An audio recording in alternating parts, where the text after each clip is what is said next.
ඔන්න දැන් තියෙනවා මං හදාගත්ත උළුඳු වඩේ ටික. මේ විදිහට මෙම දෙපැත්ත හරව බෙද ගන්න. ඔන්න දැන් මම උළුඳු වඩේ එක කණ්ඩායි යන්නේ. හෙලෝ කොහොමද ඔයාලට? මං හිතනවා ඔයාලා හොඳින් ඇති කියලා. ඉතින් ඔන්න මං අදත් ඔයාලා ආස කරන වීඩියෝ එකක් අරගෙන තමයි ආවේ. උළුඳු වඩේ තමයි මං අද හදන්න යන්නේ. ඉතින් ගෙදරදීම ඔයාලා ආස කරන විදිහකට අඩු වැඩි කරලා මම දාන ඉන්ග්‍රීඩියන්ට්ස් ඔයාලට රසවත් විදිහට හදාගන්න පුළුවන් මේ උළුඳු වඩේ එක. ඉතින් මම කලිනුත් ගොඩක් කැම වීඩියෝස් දාලා තියෙනවා. ඉතින් ඔයාලට පුළුවන් Laiya with Kuma YouTube channel එකට ගිහිල්ලා අපේ වීඩියෝස් බලන්න. ඉතින් මම කියනවා ඔයාලට Laiya with Kuma YouTube channel එක subscribe කරන්න අමතක කරන්න එපා. ඒ වගේම Facebook page එක Laiya with Kuma ඒකත් follow කරන්න, like කරන්න, comment කරන්න. ඒ වගේම ඔයාලට මොන හරි අදහස් තියෙනවා නම් මොන හරි අඩුපාඩු තියෙනවා නම් මම හදන recipes වල ඒවා මට comment එකක් දාන්න. ඉතින් අපි වැඩි කතා බහක් නැතුව ඉක්මනට යමු වීඩියෝ එකට.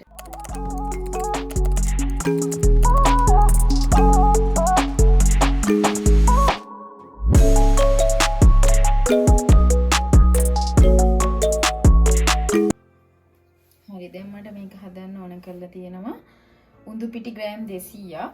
ඊළඟට මෙතන තියෙනවා පාන් පිටි ග්‍රෑම් 100ක්. මෙතන තියෙනවා ඊස්ට් තේ හැඳි 2ක්. ඊළඟට මම අරගෙන තියෙනවා ලුණු පොඩි ලුණු ගෙඩියක් පොඩියට කපලා අරගෙන තියෙනවා. කරපිංච ටිකක් අරගෙන තියෙනවා. ඊළඟට අරගෙන තියෙනවා අමු මිරිස් කරල් 4ක් විතර පොඩියට හීනියට කපලා අරගෙන තියෙන්නේ. ඊළඟට මෙතන තියෙනවා සූදුරු තේ හැඳි කාලක්. මෙතන තියෙනවා කහ තේ හැඳි කාලක්. මෙතන තියෙනවා ලුණු තේ හැඳි එකමාරක්. මෙතන තියෙනවා කෑලි මිරිස් මේස හැඳි 2ක්. මේ ටිකයි ඊළඟට මට මෙතන ඕන කරලා තියෙනවා මද රස්නින් උණු වතුර ටිකක්. මේ ටික තමයි මට ඕන කරලා තියෙන්නේ රෙසිපි එක හදාගන්න. හරි දැන් මම මේක හදාගන්න යන්නේ. මුලින්ම මම මේකට දාගන්නවා පාන් පිටි ටික. ඊළඟට උඳු පිටි ටිකක් දාගන්නවා. මේ භාජනයේ තමයි මම මේ ටික හදාගන්නේ. ඊළඟට අපි කරන්න ඕනේ මේකට මම ගත්ත මද රස්නේ වතුර ටික දාලා ටික මේක අනා ගන්න ඕනේ. ඒ වගේම මම ගත්ත ලුණු කුඩු ටිකත් මම මේකට දාගන්නවා.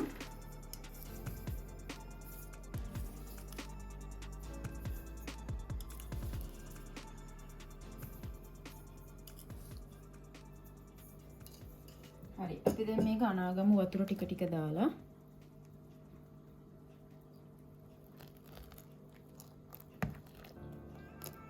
ඇත්තට මේක ටිකක් දියාරු විදියට හදා ගන්න ඕනේ. වතුර ටික දාලා දියාරු මිශ්‍රණයක් විදියට මේක හදා ගන්න. වතුර ගොඩක් වැඩි කරගන්නත් එපා. හරි අතරතුර මම මේකට ඊස්ට් ටිකක් දාගන්නවා. දාලා ආපහු වතුර දාලා මම මේක අනා ගන්නවා හොඳට.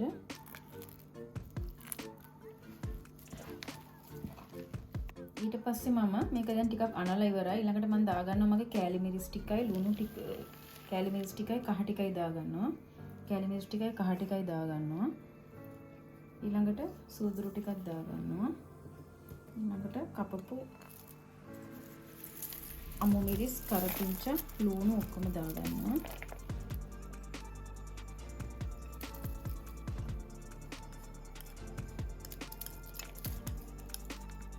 හරි දැන් මම මේ ටික ඔක්කොම අනා ගන්නවා එකට ආපහු.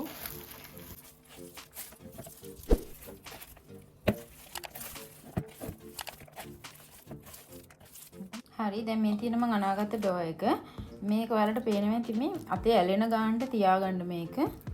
අතේ ඇලෙන මට්ටමකට තියාගන්න. එතකොට තමයි අපිට වඩේ ටික හදාගන්න ලේසි වෙන්නේ. දැන් මම මේක හදලා ඉවරයි. දැන් මම මේක වහලා තියෙනවා. පැය භාගයෙන් විතර ආපහු මම බලනවා මේක. හරි දැන් මම අනාගත්ත පිටි එක පිපෙන්න තියලා තියෙන්නේ. අතරතුර මම හදාගන්න යන්නේ වඩේකට අවශ්‍ය වෙන සාම්බාරු එක. අපි අපේ විදිහට හදාගන්න සාම්බාරු එක. ඉතින් දැන් මේකට අවශ්‍ය වෙලා තියෙනවා මට මම අරගෙන තියෙනවා ඩෙසිකේටඩ්. මේක ඔයාලා ගාව තියෙනවා නම් ගාගත්ත පොල් ගන්න. මම ඩෙසිකේටඩ් අරගත්තේ උණු වතුරෙන් හොදලා මිරිකලා අරගත්තේ. එතකොට අමු පොල් වගේ තියෙනවා. ඔයාලට පේනවා ඇති අමු පොල් වගේ තියෙනවා. එතකොට පිටරට ඉන්න යාළුවන්ට එහෙම මේ ක්‍රමය ගොඩක් හොඳයි. ඊළඟට අරගෙන තියෙනවා ලුණු කපලා අරගෙන තියෙනවා මෙතන. පොඩියට කපලා අරගෙන තියෙනවා. ඊළඟට අරගෙන තියෙනවා ඉඟුරු කෑල්ලක් කපලා අරගෙන තියෙනවා. ඊළඟට අමුමිරිස් චුට්ටකුත් තියෙනවා. ඊළඟට මෙතන මම garlic paste එකකින් ටිකක් අරගෙන තියෙනවා. ඊළඟට වේලිච්ච රතු මිරිස් අරගෙන තියෙනවා. හරි දැන් මම කපාගත්ත ඔක්කොම ටික බ්ලෙන්ඩර් ජයකට දාගෙන තියෙන්නේ. ඊළඟට මම එකටම දාගන්නවා සියඹලයට 3-4ක් දිය කරගත්තා. ඒ ටිකත් ඉස්ම ටිකක් දාගන්නවා මේකට. ඊළඟට දාගන්නවා ලුණු කුඩු වල අවශ්‍ය ප්‍රමාණයට දාගන්න. මම තීහෙන්ද කහමාරක් විතර දාගන්නවා. ඊළඟට මම දාගන්නවා මිරිස් කුඩු මේස හැඳි දෙකක්. හරි ඊළඟට මම මේකට වතුර ටිකකුත් දාලම එතකොට මේක බ්ලෙන්ඩ් කරගන්න ලේසි. වතුර ටිකකුත් දාලා එකතු කරගන්න. වතුර ටිකක් දාලා මම මේක බ්ලෙන්ඩ් කරගන්නවා.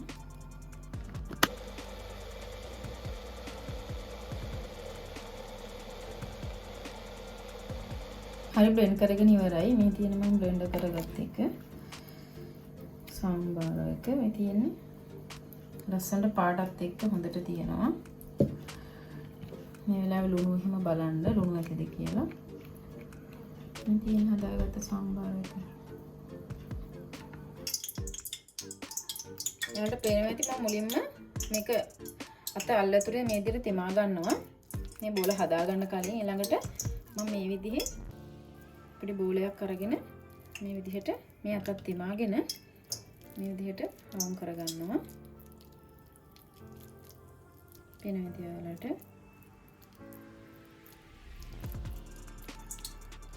රවුම් කරගෙන පොට්ටක් මේ විදිහට ෆ්ලැට් කරගෙන ඊළඟට මම මේ විදිහට සිදුරු හදා ගන්නවා. ටිකක් ලොකුවට සිදුරු හදා ගන්න. එතකොට තමයි වඩේක බෙදුනහම සිදුරු හොඳට පේන්නේ. ලොකුවට සිදුරු හදා ගන්න මේ විදිහට.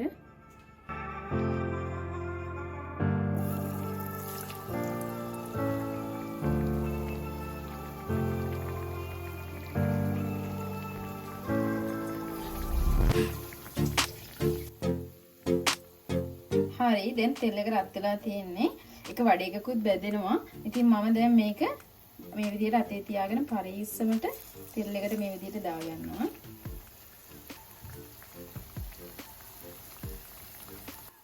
මේ විදිහට මෙම දෙපැත්ත හරව බෙද ගන්න.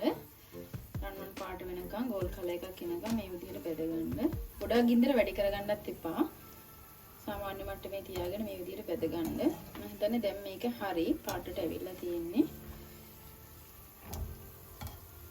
මේ පැත්ත තව චුට්ටක් මදි. මේ පැත්ත තව චුට්ටක් බෙදගමු. හරි. මේක දැන් ගානට බෙදලා තියෙන්නේ. දැන් පරිස්සමට මේක මුකෙන් බා ගන්නවා. වෙනවා ඉතින් ඔයාලට. මට සිදුර හොඳට ලස්සනට තියෙනවා. වඩේ එකත් හොඳට පිපිලා ඇවිල්ලා තියෙනවා. ඔන්න ෆයිනලි මම හදාගත්ත උළුදු වඩේ ටික තමයි මේ තියෙන්නේ. ඔයාලට පේනවා ඇති. උළුදු වඩේ මම හදාගෙන තියෙනවා. 8ක් හදාගෙන තියෙනවා. මම ගත්ත මෙෂර්මන්ට්ස් එක උළුදු වඩේ මේ ප්‍රමාණය හදාගෙන තියෙනවා. මේ තියෙන හදාගත්ත සාම්බාරු එක. එකත් හදාගත්ත ඇත්තටම ඔක්කොම හොඳට හදාගන්න පුළුවන් වුණා. කිසි ප්‍රශ්නයක් වුණේ නැහැ. ඇත්තටම හොඳ සොෆ්ට් එකට තියෙන උළුදු වඩේ. හොඳ පුළුන් වගේ හොඳ සොෆ්ට් එකට තියෙන හයිය නැහැ. ඇත්තටම මම ෆස්ට් ටයිම් තමයි මේ විදියට හැදුවේ. මොකද කලින් මම හැදුවේ උඳු පිටි දාන්න නැතුව පාන් පිටි වලින්. ඉතින් ඒ වගේ නෙමෙයි මම අද හදපු එක මම ඔක්කොම දාලා හැදුවේ. ඊස්ටි උඳු පිටි ඔක්කොම දාලා ඇත්තටම හොඳට ආවා. හොඳට ඇත්තටම කණ්ඩ ආස හිතෙනවා හොඳ පාටක් එක්ක. හොඳ රසවත් විදියට ආවා. ඉතින් මම හිතනවා ඔයාලත් මේ විදියට try කරලා බලයි කියලා. අනිවාර්යයෙන්ම Laiya with Kuma YouTube channel එක subscribe කරන්න අමතක කරන්න එපා. ඒ වගේම ඔයාලත් මේ විදියට හදලා මගේ Facebook පිටුවට ඔයාලගේ photos දාන්න ඔයාලා හදපු recipes වල. ඒ වගේම මේ වගේ recipes ඔයාලා යාළුවොත් එක්ක share කරන්න අමතක කරන්න එපා. ඒව Laiya with Kuma YouTube channel එක subscribe කරලා තියාගන්න. ඔයාලට ඉදිරියටත් මේ වගේ රසවත් videos බලා ගන්න පුළුවන්. ඔන්න දැන් මම උළුදු වඩේ එක කණ්ඩායි යන්නේ.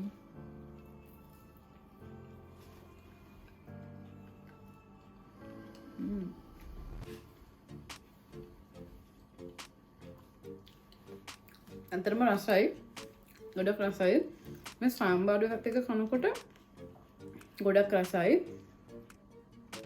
ඇත්තටම රසයි. අනිවාර්යයෙන් මම ඔයාලට රෙකමන්ඩ් කරනවා මේක හදලා බලන්න. හොඳ රසට ආවා. ෆස්ට් ටයිම් හදපු නිසා ඇත්තටම ගොඩක් රසයි. ඔයාලා මේක try කරලා බලන්න. ඉතින් එහෙනම් අපි ගිහලා එන්නම්. ඔයාලා හැමෝම පරිස්සමින් සතුටින් ඉන්න. bye.